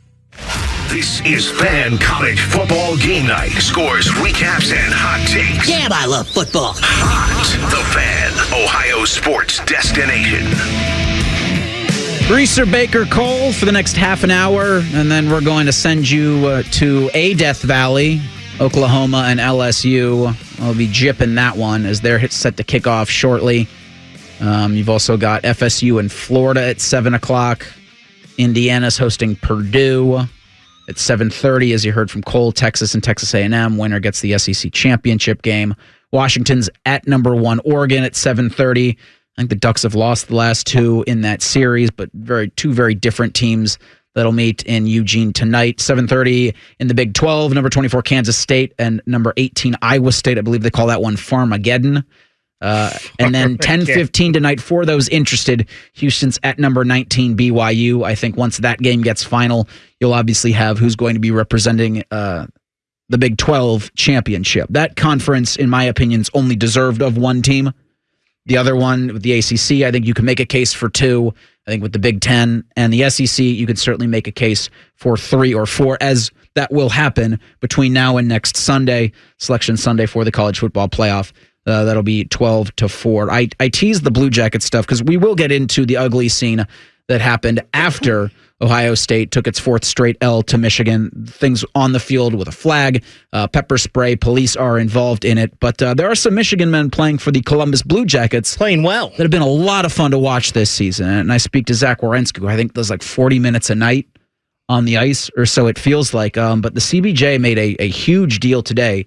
They sent, I'll call him somewhat disgruntled defenseman David Jurczyk to Minnesota. They're getting defenseman Damon Hunt back, a 2025 first-round pick, a couple picks in 2026, and a second-round pick in 2027. They're sending Jurczyk and a 5th-round pick in 2025. That's quite the haul for Don Waddell. It seems like Don Waddell, everything he's done since he's been here has hit the right buttons. And this one, of course, look, Jurczyk, and it may not have been Waddell or Evison's fault. Whatever it happened last year, he was unhappy with being told to get a place here. Then he gets sent down, spends most of the year in the minors, and it just hasn't worked out for him this year. And they gave him every opportunity in training camp. He started out as a top 4 defenseman on this team in training camp, and the production just wasn't there at the NHL level for whatever reason. Spent a lot of time. I don't understand why he didn't go to Cleveland to start the year. Probably would have been the best thing for him. Maybe they were trying to mend fences and keep that relationship. Jurczyk never asked for a trade, at least that has gotten out. No. Publicly, he never asked for a trade. He had said all the right things this year, talking about needing to earn enough time and whatnot. But everybody, I think, kind of in the situation thought it would be best if he moved along and got a fresh start. The CBJ does a great job here, not only bringing in a young defenseman who was an early 3rd-round pick in 2020, and Damon Hunt, who has a lot of offensive upside, but getting these picks, which Don Waddell said moving forward, whether they are used to draft players or they are used to acquire more players in trades, give the Jacket a great opportunity to add to this roster moving forward. CBJ 10-9-3, so one game above 500 are on. What I'm looking at is a 5-game road trip that starts tomorrow in Chicago. Puck will drop at 3 p.m. So there's a lot of difficult things with social media, and one of them being clips that you see that don't necessarily tell the whole story of anything. You get 15, 20-second clips that you see, but there's not enough there, I think, that you need to be making complete and total statements about. And by now, you've likely seen the scuffle that happened on the field post Ohio State, Michigan, where Michigan players went to plant a flag at midfield. Jack Sawyer, among others, as they're singing Carmen, Ohio, take umbrage with this, and a scuffle breaks out. Jake Trotter from ESPN is reporting that police are probing the use of pepper spray in the Ohio State-Michigan melee. From his article, players and coaches from both sides were left bloodied from the pushing and shoving as the Wolverines gathered on the Blocko in celebration. Several Ohio State players rushed in throwing punches.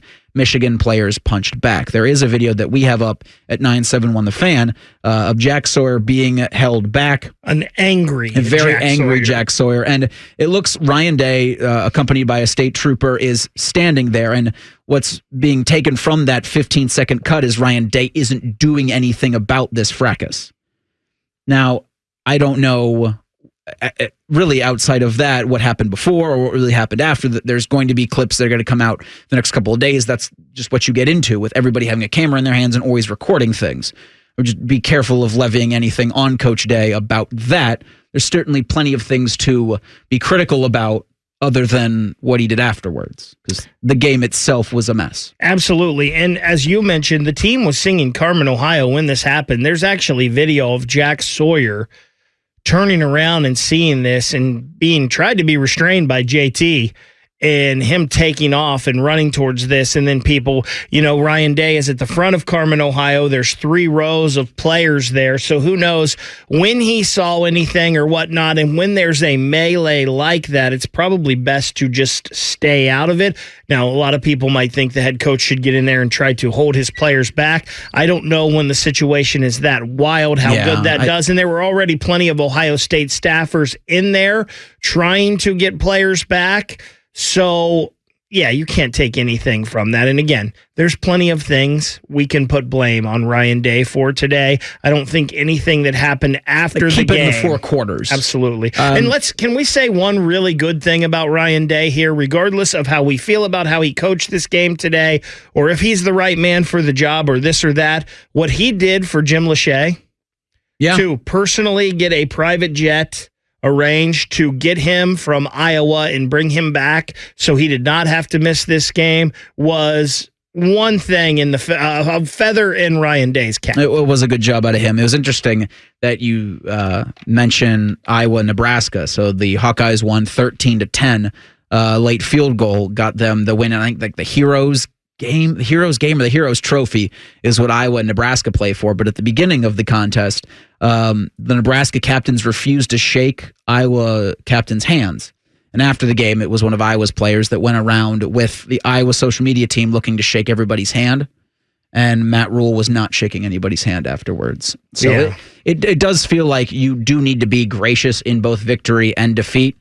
I thought this was a good job out of Kalel Mullings. Some people got to learn how to lose, was the comment that he made to Fox afterwards, is everything that was going on with the flag planning and all of that. Because, you've won 4 in a row. The talking belongs to you. And listen, you can say you don't want them to plant the flag, beat them on the field. I get all that. I would just think it'd probably be best if they step in and don't allow any of this stuff anymore, because all you're going to get is things like this happening, especially in rivalry games where things are so hot and heated. Just continuing. I'm never not entertained by our YouTube chat, but just the ideas of people that are thrown out for head coach of Ohio State. Like, we're not not getting Nick Saban. Someone wants to know where Lou Holtz is right now. Like, guys, there's still a college football playoff. If you are interested in dismissing the head coach at Ohio State, I understand. I don't think you're wrong in this instance, but a $38 million buyout plus the opportunity is still there to win a national championship. Just caution is all I can preach right now. Ross Bjork, though, has proved in his past he doesn't care about buyouts. Well, so you had the Jimbo Fisher. No matter how big they are. You had the Jimbo Fisher one at Texas A&M. I will say to that, Texas A&M boosters, their money comes out of the ground. I don't know if Ohio State has boosters that have money that comes out of the ground. Also, Ryan Day's not as bad as Jimbo Fisher was. No, certainly not. By the way, we have an upset in college football. Give it to me. Miami has gone down. Officially. So the ACC's chances of getting 2 in this thing probably just took a little bit of a hit, which is making this more likely, Cole, to us getting a 3-loss team in this thing, which is what I said all along and what I hate. And I'm watching them right now on my screen. Alabama and Auburn are wrapping up. Alabama beat South Carolina, so you think that Alabama is going to probably be the last one in, and South Carolina is going to be the first team out, we think.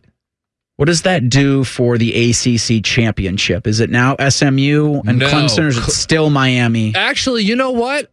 I may have been wrong on one of my updates because I didn't take into account that Clemson just lost a non-conference game, so that doesn't not count. Impact them. Yeah. So we're going to have to review that. I may have been incorrect in one of my updates earlier today.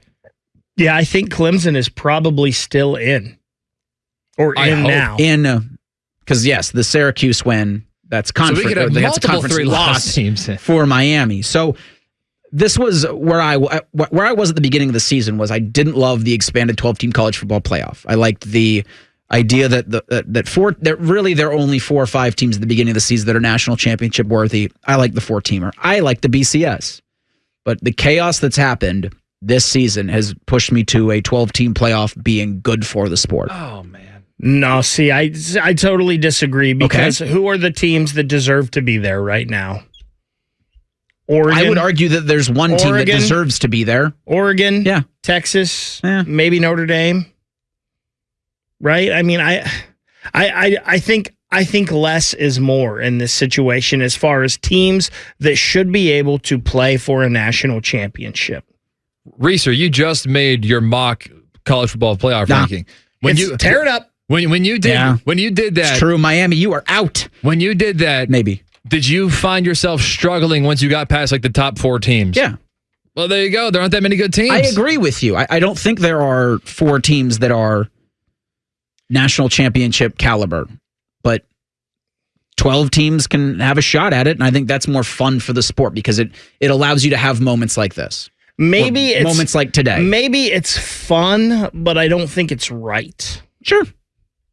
Don't you kind of feel like, and I admitted this when Notre Dame lost to Northern Illinois, I said we should be eliminated, but we're not. So just to be entirely transparent, don't you think Texas versus Texas A&M should 100% be an elimination game heading into the SEC championship? Like if Texas loses to Texas A&M tonight, Texas is still going to be a playoff team, and that's unfortunate. Or Oregon, Ohio State should have been a game of consequence, and looking back on it, not so much. I'm 100% with you on that. I just listen. It's where we are. We have to accept it. But I just don't think there's not 12 teams in the country right now that deserve to win a national championship. Yeah, and look, the games are going to be played. So whoever comes out on top, they will have ran the course and will have technically deserved it, whether they were the number 1 seed or the number 11 seed or number 12 seed, whatever. So. You know, it's going to be hard at the end, no matter who's a champion, to say, oh, they didn't earn it because of the expanded playoffs. Well, they did win the games, but still, you really sold out 3 months of regular season football for 1 month of playoff football, and that's just not what this sport has been. I like how every sport kind of has its own thing, and the NFL has their thing. This kind of feels like another version of the NFL. I liked how the 2 sports operated separately.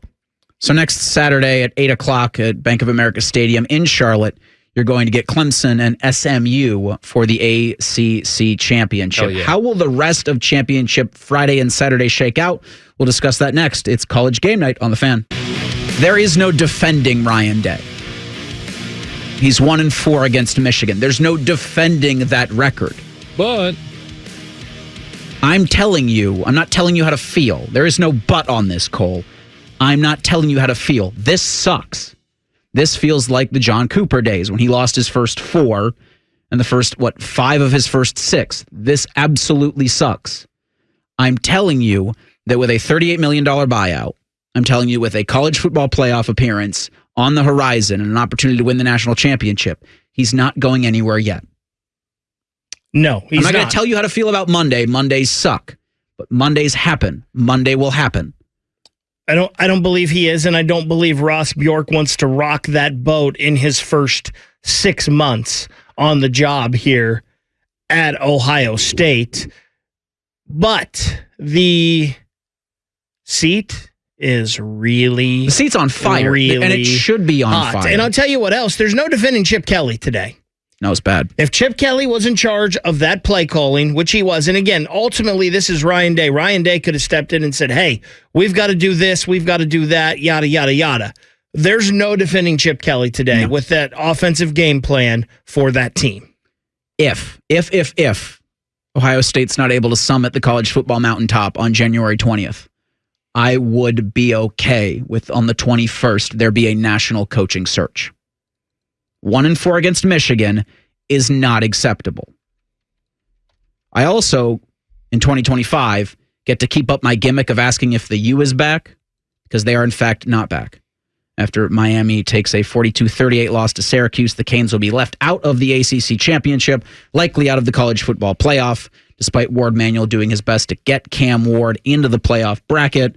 It'll be SMU and Clemson next Saturday for the ACC championship in Charlotte. Go ahead. And you talk about Ohio State, January 20th. Mm-hmm.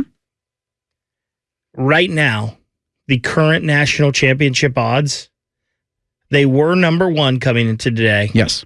Right now, they are tied for second. It is Oregon at plus 350. Then it is Georgia, Ohio State, and Texas at plus 450.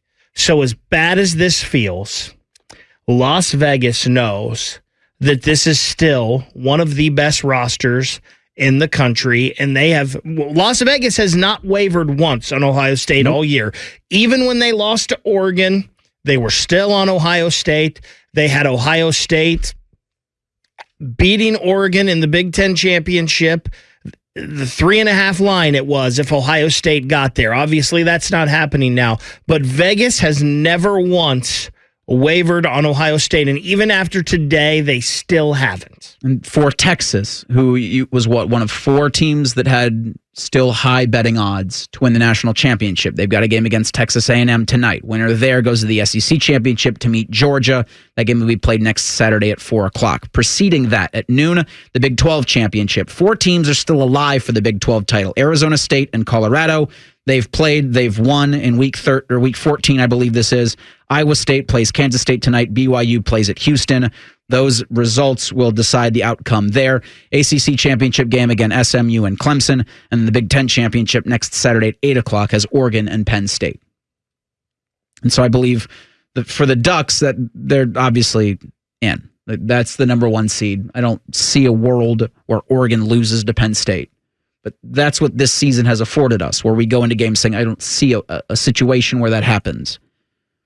But I mean, you can't, right? I don't see Penn State beating Oregon. I don't even see that being close. I was actually just looking right there to see if I could find a line for that already, if one had come out, and it has not. But I mean, I can't. That's Oregon by at least a touchdown, right? I would think. You've also got the AAC championship. Number 17 Tulane is playing in West Point. They're playing Army. That'll be Friday night at 8 o'clock. Boise State's got the Mountain West championship game. I'm still seeing TBD on this, but it looks for the Broncos. Colorado State, UNLV are the potential opponents. So my guess is that they're playing sometime tonight, which UNLV is playing Nevada at 8 o'clock. Then you've got whatever Colorado State's going to do, maybe on the CW network. Gotta love the CW. Well, again, it gives us more football. Thom will be on the call then. Oh, our buddy Thom. So that's also just salt in the wound, too, is that James Franklin, who this city and many other cities in America think very little of in terms of a big game head coach, the only thing he needed in order to get to Indianapolis was to get rid of divisions and just expand it out to everybody, and somehow he found a way there. Yep. And it lends credence to his argument. But it may not be good for them in the end. Penn State? I think Penn State's already won. I think Penn State's in the college football playoff. But what I'm saying That's their is ceiling. they go to that Big Ten championship, they get smacked by Oregon. The perception just is still.